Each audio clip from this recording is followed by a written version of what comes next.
জাহান্নামীরা জাহান্নামে যাওয়ার পর ভীষণ আর্তনাদ করবে। কুরআনে আছে, জাহান্নামীরা জাহান্নামে ফেলবার পর ভীষণ আযাবে আল্লাহর কাছে 3টা জিনিস চাইবে।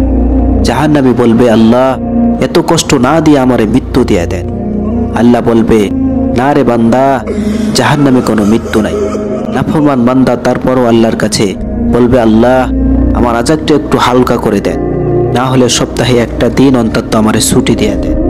আল্লাহ বলবে, না রে নাফরমান, 1 সেকেন্ডের জন্য তোমার আযাব হালকা করা হবে না। 3 নাম্বার নাফরমান বান্দা আল্লাহকে বলবে, আল্লাহ, আমাকে দুনিয়াতে আর একটু ফেরত চাইতে দেন, আমি নেক আমল করব এবার গেলে। আল্লাহ বলবে, যত দূর হায়াত দিলে নেক আমল করা যেত তত দূর হায়াত দিয়ে আমি তোমারে পাঠিয়েছি, আর ফিরবার সুযোগ নাই।